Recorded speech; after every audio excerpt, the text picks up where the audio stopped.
come and get your relaxation and your outdoor stimulation, for you'll agree to what we have to say.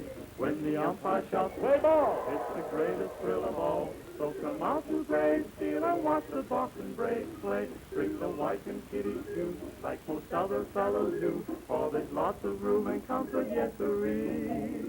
For a day of thrills and speed, here is just the thing you need. The Braves, Phillies, outfield, and their baseball jamboree.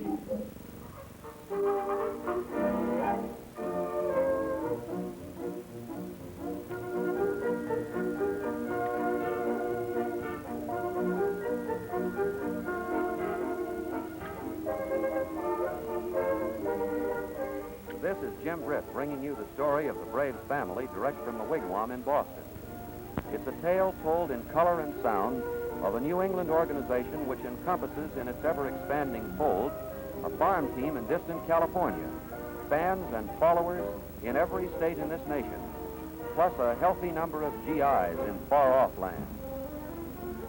This is a moving picture which endeavors to catch in its sound and scope the spirit of a ball club, the philosophy of an organization which looks upon its far-flung personnel as members of a large family. It's a yarn spun around the very human people who represent the core of the tribal family. The owners, the management, the players, the farm system folks, the office personnel, the ground crew, the ushers, ticket sellers and takers, the young stars of tomorrow. Yet, in a larger and more profound sense, it is the story of the fans who have supported the Braves in such loyal fashion that they, even as much as those who are on the tribal payroll, have helped to make the history of the recent past augur well for the prospect of the immediate future. This is a word and picture story of opening day and of happy dates which follow, of suggestions made and acted upon. A story of the pleasant antics of the musical fun makers who call themselves the Braves Field Troubadours, of player tryouts and the pots of gold at the end of the young athletes' rainbows, of appreciation gifts and players' days, of plays to remember and some to forget, a story of sadness and gladness. A story, too, of instruction from the big leaguers of today for their successors of tomorrow. This, then, is the Braves family. Appreciative men, the owners of the Braves decided to show their gratitude to tribal fans by giving away a Packard Deluxe sedan to a lucky ticket holder. Occasion for Appreciation Day was the realization that on that date, August 20th, the 1 millionth fan would wend his or her way through the turnstiles. In honor of that fan, all who attended on the mentioned date would have a chance to win the car. Heads of the Braves family, the three little steam shovels, so-called because they are all contractors, decided the night before the drawing took place to award a second car as a surprise gift. They did not announce that until just before the ticket was to be drawn.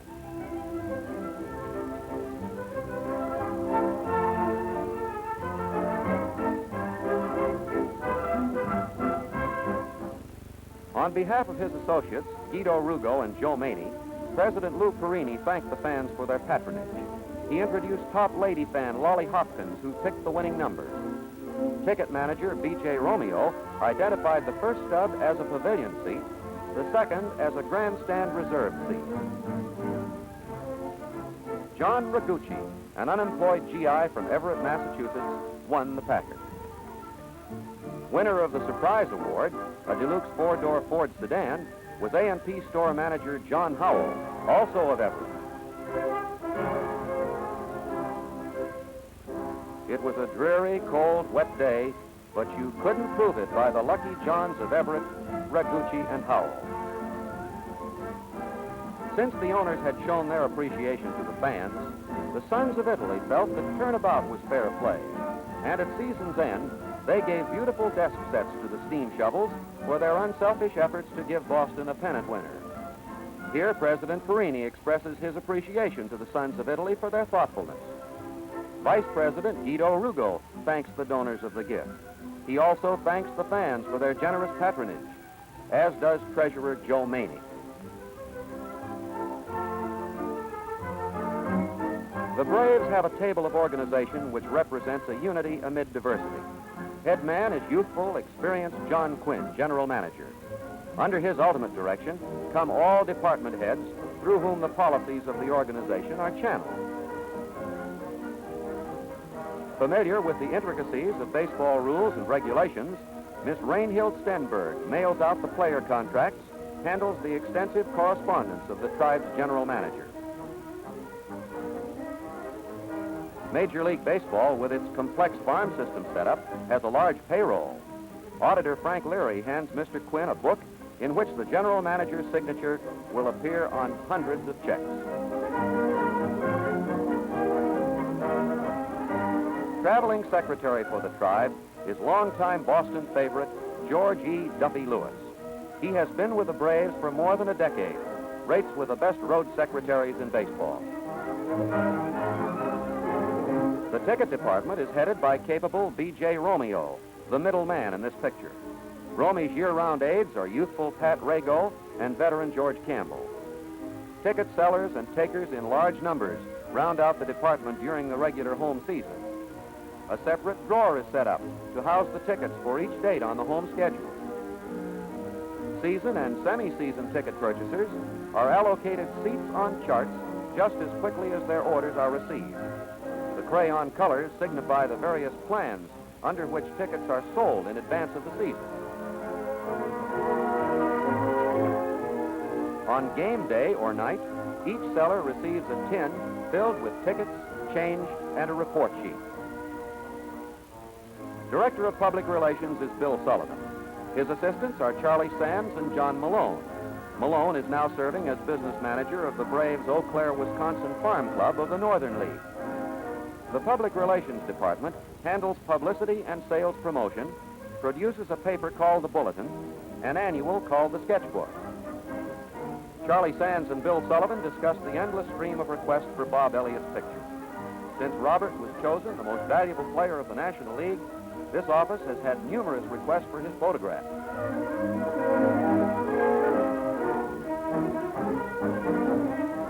Head of the farm system is tall, youthful Harry Jenkins.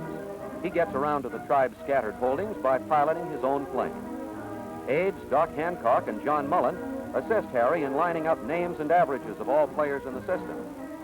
In the farm office, players are assigned to the various clubs, bulletins are prepared to standardize procedures, decisions are made to sign new players based upon scouts' recommendations. Chief Scout Jack Zeller wields a powerful influence in the Braves organization. Zeller's long and successful experience in baseball has given the scouting phase of the tribal organization a stature unsurpassed in baseball today.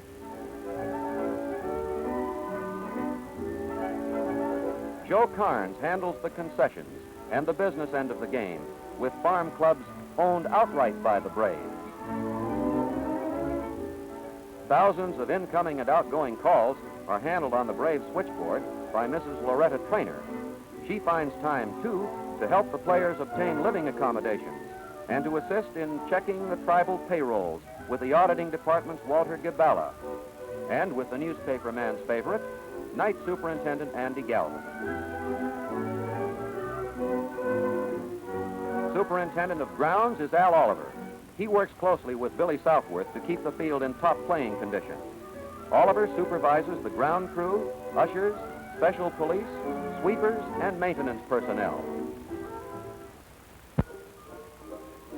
Manager of the Braves and truly one of baseball's great leaders is personable, hard-working, efficient Billy Southworth of Sunbury, Ohio. On his broad shoulders, Braves fans have placed most of their hopes for an eventual pennant at the Wigwam. Billy often talks things over with long-standing Boston favorite Johnny Cooney and Ernie White, Braves coaches in 1947. The Braves family in 1947 watched impressive opening day ceremonies, heard Martha Errol sing the national anthem, cheered a well-drilled detachment of United States Marines in their traditional march to center field for colorful flag-raising ceremonies, learned that the build-up on Earl Torgeson was not without merit, as the colorful rookie hit a home run to highlight the Braves' opening day victory. In 47, the tribal family saw more days for ball players than in any previous season. They watched Vermonters honor pitcher Walter Lanfranconi, saw one-time Red Sox star Larry Gardner present Walt a new Oldsmobile from his friends in Barrie.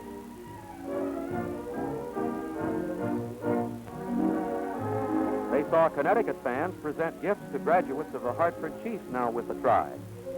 Sports writer Bill Lee made the presentation to Sibby Sisti as Hartford President Charlie Blossfield smilingly approved. Warren Spahn accepted his gifts from Hartford scribe Harold Ogden. Restaurateur Tom Fraser presented the gifts to Bama Rowell. Mrs. Madge Meisner, president of the Hartford Ladies Fan Club, presented a chest of silver, a pen and pencil set, and cash to the Braves property man, George Doc Young. More than 30,000 saw 10-year-old Lewis Cohen of the South End Boys Club present a hand-carved plaque to Billy Southworth for giving Boston a real fighting ball team. Yet only a couple of fans were present at a morning practice session when Tommy Holmes, in behalf of the Braves players, presented to longtime #1 lady fan Lolly Hopkins of Providence, Rhode Island, a solid gold charm bracelet featuring such ball players' equipment as bats, bases, gloves, catcher's masks, and so forth. The players didn't want any fanfare. They, in a quiet sort of way, merely wanted to let Lolly know how deeply they appreciated her loyal support. 47 was a year in which Braves fans saw their suggestions acted upon by the management. They saw every seat in the grandstand either repaired or adjusted for greater comfort. They saw one of the great earth-moving jobs in sports history as an entire infield was lowered 18 inches to provide a better view for the spectators. Amazing feature of the infield lowering project rested in the fact that it was done not prior to or after, but during the regular season in a 2-week period when the Braves were on the road. Had devotees of the grass is always greener in the other fellow's yard philosophy picked the greenest meadow within a 50-mile radius of Braves Field and decided to transplant its sod, they would have done exactly what the 3 little steam shovels did. From one very green meadow came 100,000 square feet of sod to replace that which was cut down as the Braves infield was lowered. It was tedious, painstaking work to put the sod in place, but every square foot was carefully measured, soundly tamped into position. 1,500 tons of loam were removed from the infield. Bulldozers were operated day and night to get the old loam out so that the new loam could replace it. Men and machines combined to accomplish a difficult task in a race against time. So thoroughly was the job done that you would have had to see it to realize the magnitude of the project.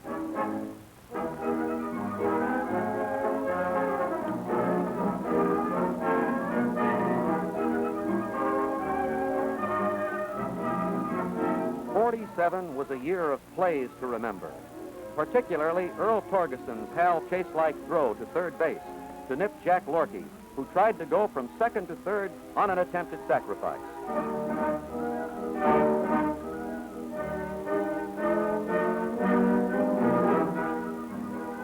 Another was Nanny Fernandez's thriller against Brooklyn when his perfect stop and throw erased Stan Rojek.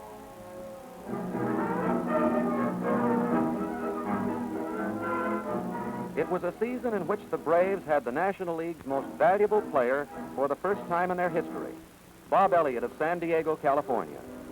His phenomenal batting with men on the bases was mainly responsible for his selection, but his standout fielding also figured in the choice.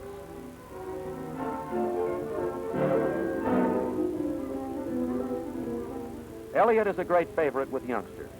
Here, Bob at right and Tommy Holmes give a few tips to some Braves of the future. Neither of these stars was ever too busy to give helpful hints to boys. It was the greatest attendance year in Braves history at home and on the road. More than 1,278,000 members of the family saw their favorites at the Wigwam, while more than 1,307,000 watched the Braves away from home. In Boston and on the road, fans liked to see the fastest team in baseball. They also saw in the Braves of 1947 the best hitting team in the majors.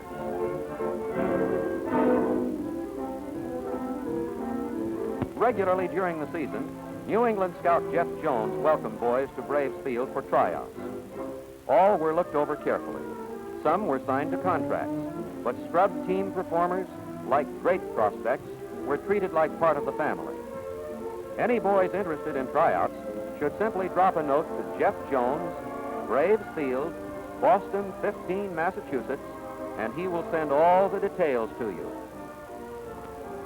When players appeared particularly promising, they were looked over by manager Southworth, by coaches Cooney and White, farm director Harry Jenkins. They were given helpful hints designed to aid them in their desire for professional baseball careers.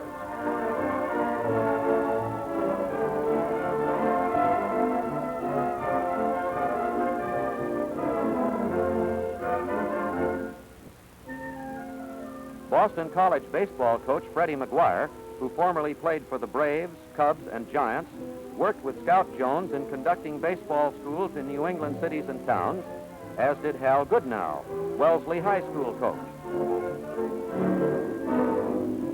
The Braves management would like all American boys to have the chance to play baseball under Billy Southworth. Since it's impossible to bring every boy in America to Braves Field, this movie has been filmed as a medium of bringing Southworth's hints on baseball to thousands of youngsters throughout America. Gathering helpful hints as the story unfolds itself are young players who hope someday to wear the uniforms now worn by the men who are demonstrating the offensive and defensive techniques of baseball.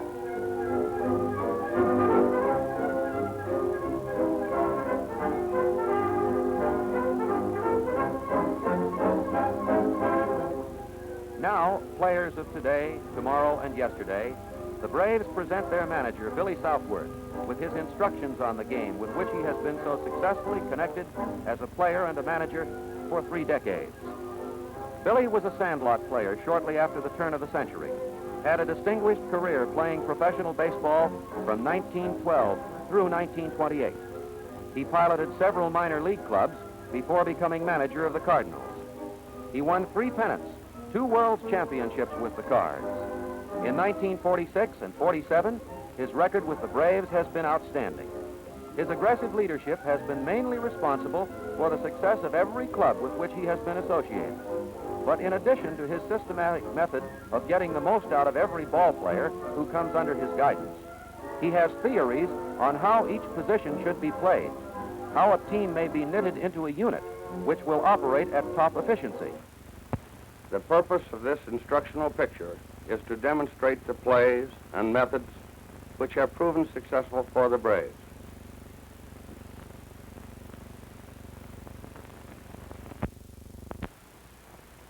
In order to set up the instructional program, the Brave squad was divided into the Whites and the Grays, with the former team wearing the home team uniforms and the latter wearing the visiting team colors. The Whites included Billy Southworth, Johnny Cooney, Ernie White, Phil Macy, Johnny Thane, Warren Spahn, Bill Voisell, Red Barrett, Earl Torgeson, Connie Ryan, Dick Culler, Bob Elliott, Bama Rowell, and Tommy Holmes. Wearing gray uniforms for the Braves were Clyde Shound, Johnny Fetzer, Johnny Beasley, Frank McCormick, Mike McCormick, Nanny Fernandez, and Danny Littweiler. This is Phil Macy of Chicago, Illinois, one of the top catchers in baseball. He has completed 10 years with the Braves, and in 1947 he enjoyed his best season, hitting .304. He played in the All-Star games of 1946 and 47. In point of service, he is the oldest Brave on the ball club. A team man, he is easy to handle, a great type of player to have on the squad. Here are some of the characteristics which Phil Macy recommends to anyone who would like to be a catcher. In giving the sign, Have the wrist pressed against the right leg. Keep legs close together in order not to give sign away to first and third base coaches, and make certain that fingers are not too far down so that the sign could be seen below the legs. The right leg can protect sign from first base coach, and the glove can protect against third base coach.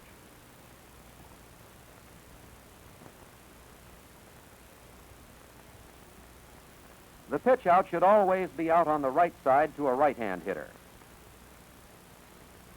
and on the left side to a left-hand hitter. A catcher should shift into position to catch the ball and be ready to throw, stepping forward with the left foot with the weight of the body on right foot, shifting weight with throw. The throw should be low and on the inside of the bag.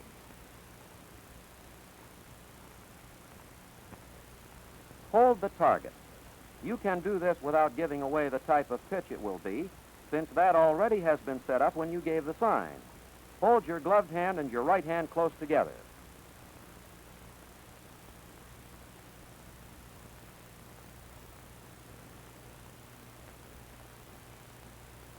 On pickoff plays, the catcher sets up the plays by a sign which is answered by the baseman accepting it. When properly executed, the pickoff play is one of the prettiest in baseball, also one of the most discouraging to the opposition.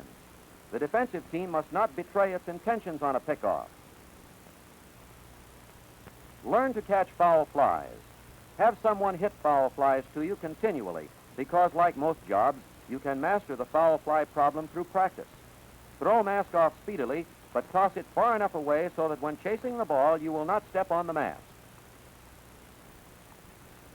Next, John Sain of Belleville, Arkansas, the Braves' great right-hander, first Boston National League pitcher to win 20 games in 2 successive seasons since Dick Rudolph turned the trick in 1914 and 15. His combined victory total, 41 games in 1946 and 47, topped the major leagues. Like the catcher, the pitcher should have a good idea of how to pitch to each batter. John Sain suggests that first, the pitcher take the sign on the rubber. Second, the pitcher develop a good follow-through to help his control.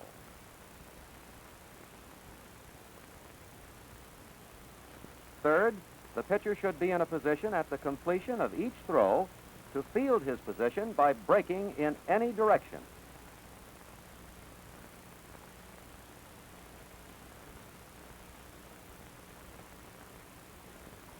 With a man on first base, a right-hand pitcher, without moving his shoulder, can look out of the corner of his eye and see whether the base runner is taking too much lead. With a runner on first base, take a slightly open position on the mound, glance over left shoulder, turn on right foot, and make a fast, knee-high throw to the inside of the bag.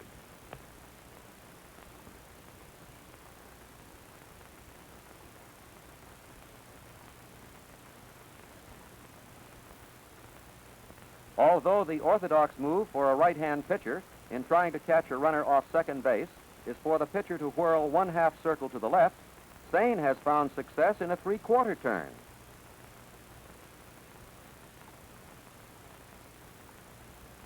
On a pickoff play at second base, the pitcher gets the sign from the shortstop or second baseman and throws at the center of the bag as the ball and fielder converge at the base.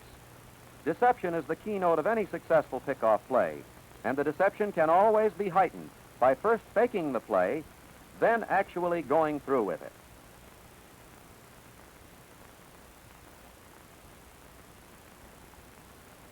This is Warren Spahn, the stylish southpaw who in his first full year in the National League led all Major League left-handers with 21 victories. Spahny won his first 8 games in 1947 before dropping a decision. He pitched in the All-Star game. The Buffalo, New York hurler already is regarded as one of the best left-handers ever to wear a Braves uniform. Regardless of the type of pitch to be thrown, the grip is practically the same, a factor which aids deception. A group of pitching prospects watches Warren as he demonstrates how he holds the ball. He points out that if the ball is obviously fingered differently for each type of pitch, the batter can recognize what is going to be thrown.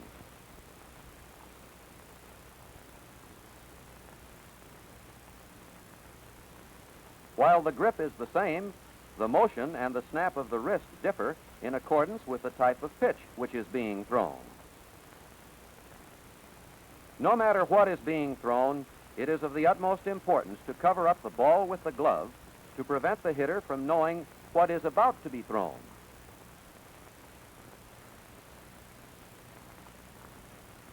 In throwing the change of pace, less wrist action is used than in the fastball, but it is most important that the pitch be thrown with identically the same motion as is used in throwing the fastball.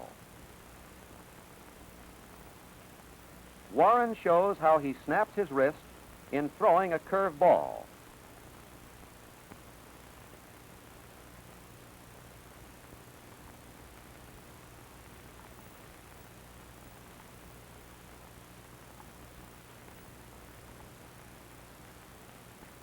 One of the pitching traits which Spahn has developed to the highest degree is his motion to first base. His smooth move is generally regarded as the best in the National League. He looks at the runner out of the corner of his eye, does not let his stance and delivery betray the intended action. His superb deception is the keynote of his successful pickoff.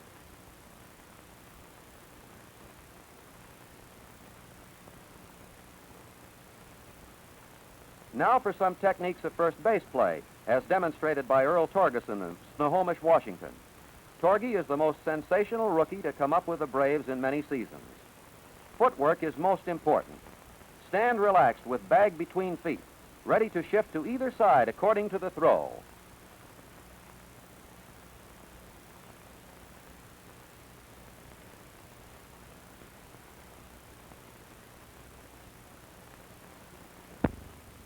On a bunt toward first base, the catcher calls out the base to which the ball is to be thrown. The first baseman moves in fast, anticipates the play, and fields the ball as soon as it's bunted to him. Learn the art of catching fly balls. The most important requirement is to get under the ball as quickly as possible.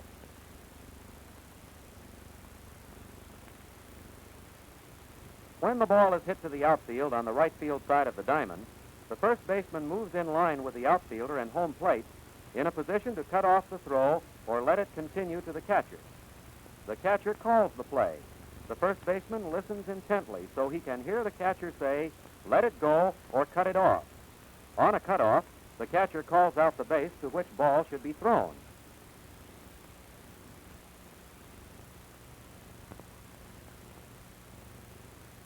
Learn to make the throw from first to second base on a double play. Make sure of a good throw. It is most important to get the man going to second. Throw chest high, then get back to bag quickly.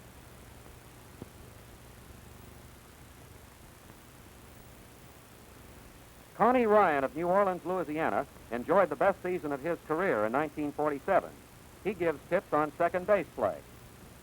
The second baseman should try to handle all slow ground balls to his left, and if he can field the ball, should immediately call out to the first baseman to enable him to get back to cover the bag. The second baseman should try to field Texas leaguers in the right field area, but the outfielder calls the play.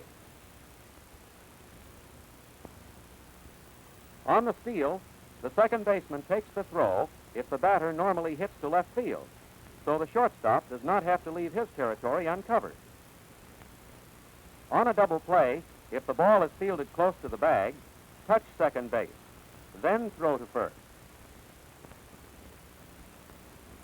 The second baseman always should throw chest high to the shortstop on a double play. If time does not permit his moving the ball from his glove, he simply scoops it to the shortstop, as in this picture.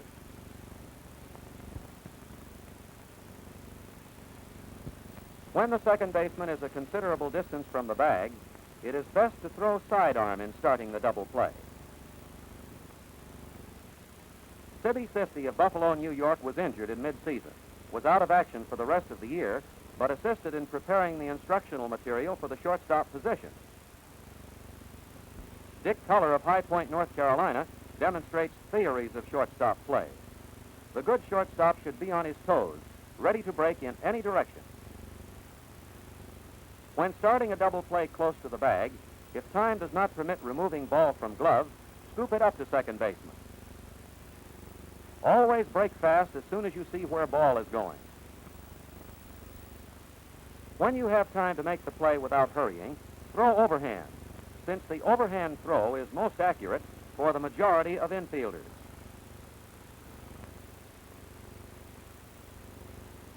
When you don't have quite so much time, a sidearm throw may get the job done more quickly than an overhand throw. When you must get the ball away as quickly as possible, a backhand stop and a speedy throw often prove the best medium. On a double play ball hit to the second baseman, the shortstop can help by getting over fast, taking throw on the run, getting ball away quickly. When near base, step on bag, then throw to first. When too far away to scoop the ball, simply lob it softly with the underhand bowling motion. When shortstop has to go to his right, get ball away fast, but be sure you can get runner coming into second before throwing there.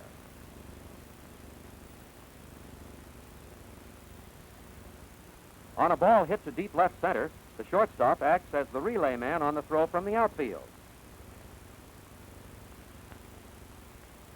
This is Bob Elliott of San Diego, California, most valuable player of the National League in 1947. Bob, called Mr. Team by his mates, did such an outstanding job with the bat that his fine work in the field was sometimes overlooked. Bob gives tips on third base play. When a runner is sliding into third, be ready to meet him. Make certain that you don't have to turn part way around, but get throw where you will meet runner.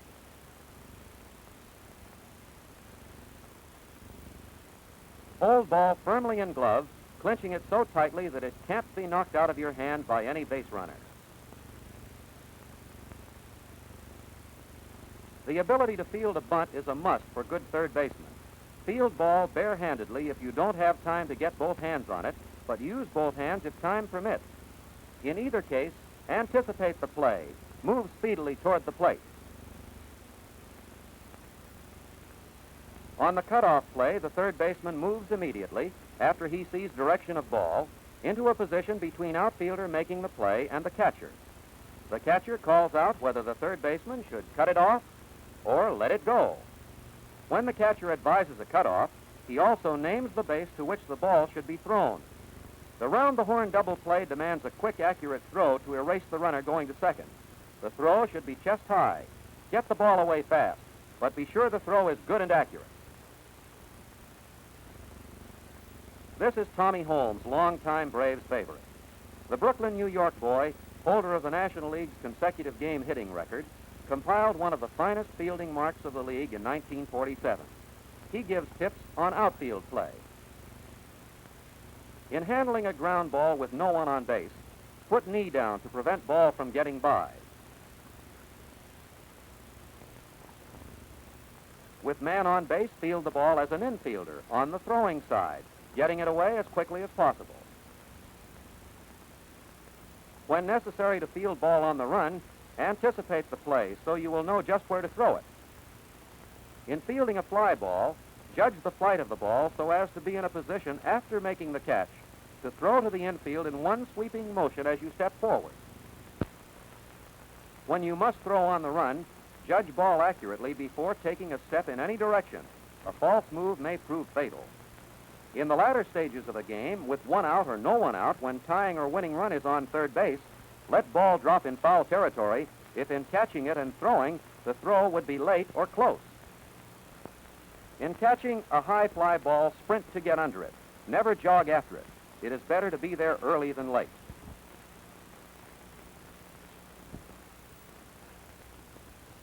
On a shoestring catch, use two hands if necessary, one only as a last resort. The top batting team in baseball, the Braves led the National League in team average, total hits, and doubles in 1947. The Tribe has several of the league's best hitters on its roster.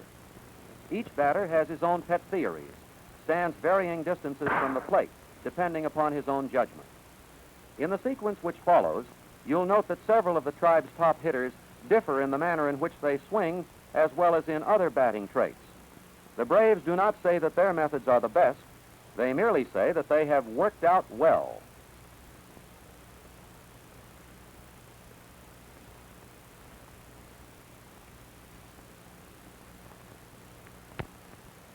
While most of the players use an orthodox stance, Bob Elliott adopts a distinctly unorthodox stance. His left foot is closer to the plate than is generally the case. His right foot is in the corner of the box. His closed stance affords good opportunity to step into the pitch. Good batting habits in hitting to the three fields might include the following. In hitting to left field, Tommy Holmes throws body into outside pitch, throwing weight in direction of left field, meeting ball as near back of plate as possible. In hitting to center field, Frank McCormick hits ball where it is pitched, making no effort to hit to right field or to pull the ball to left. Frank's stance is orthodox. He is completely comfortable. In hitting to right field, Bob Elliott steps directly into the ball in the direction toward which he is hitting. Earl Torgeson stands relaxed with weight on rear foot. He has a free and easy swinging motion. He meets the ball far out in front of the plate, pulls it to right field. Phil Macy gets power through momentum and strength. He has an even, level swing, and he overpowers the ball. He hits often to left center. Bama Rowell hits in somewhat the same sweeping pendulum style used by Macy. Connie Ryan places his weight on his back foot. He throws all his weight into the swing. Here he hits an outside pitch into right field.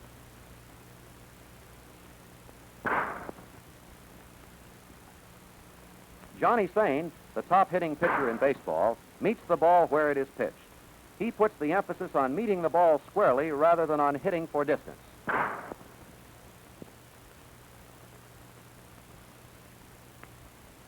The grip, as Tommy Holmes sees it. Holmes grips the bat solidly, especially with his top hand. Tommy believes that loose wrists give too much spring and thus lack of good control. Others, Torgeson for example, recommend loose wrists. Whether wrists are tense or loose, body relaxation is essential in good hitting. The effective batting area, as Frank McCormick sees it, is approximately 4.5 to 5 inches. When the ball meets the bat in that area, it should go for a good ride, providing other good batting techniques are observed.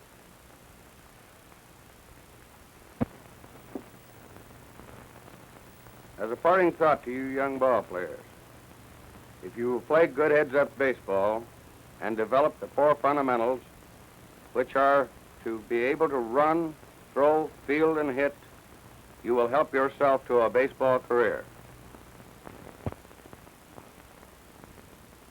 With the instruction finished, Billy Southworth gives a few additional suggestions to young players. The youngsters who worked out at the wigwam on the day the instructional sequence was made dream of the day that they may be wearing Braves uniforms as they run out of the dugout, even as the Braves players of today. For they have seen one who worked out at Braves Field shed his high school uniform for a Braves uniform, Ray Martin of Norwood, Massachusetts. Ray came up from Hartford at the end of 47, pitched an impressive victory over Brooklyn.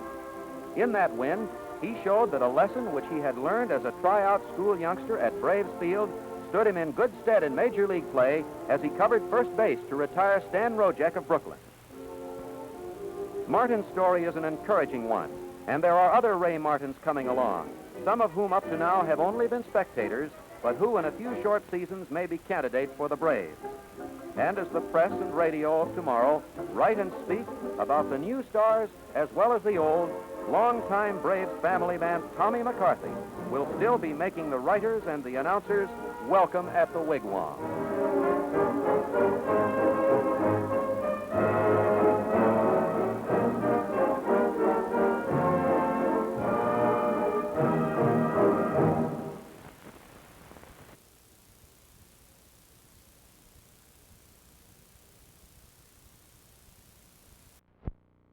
Pete Daly, who will probably be